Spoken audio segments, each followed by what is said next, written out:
सत्याची साथ, जनतेचा आवाज, आपला तत्काल ॲक्शन न्यूज. नमस्कार, माझं नाव सतीश. आपण पाहत आहात तत्काल ॲक्शन न्यूज. पुढची बातमी आहे सांताक्रूज पूर्व वाकोला या परिसराची. राजेंद्र कांबळे मार्गवर आज BMCने मोठी कारवाई केलेली आहे.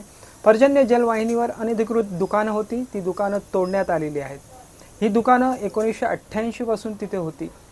कोणी त्यांना परवानगी दिली, कशी बांधली गेली, तर आपण पुढे सविस्तर बातमी बघणार आहोत.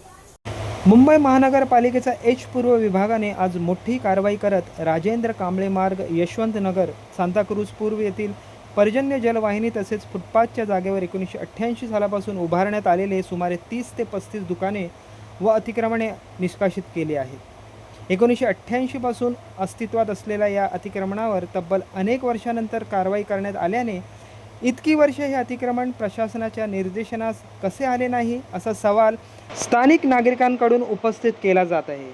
पर्जन्य जलवाहिनी मोकळी झाल्यामुळे भविष्यात पावसाळ्यातील पाण्याचा निचरा सुरळीत होण्यास मदत होईल. तसेच फुटपाथ मोकळा झाल्यामुळे पथचाऱ्यांना सुरक्षित ये-जा करता येईल, अशी अपेक्षा व्यक्त होत आहे.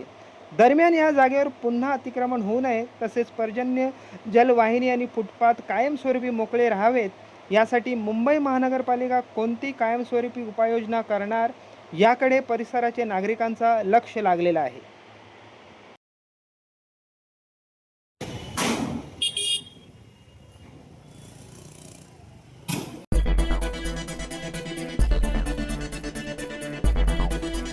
सत्याची साथ, जनतेचा आवाज, आपला तत्काल ॲक्शन न्यूज.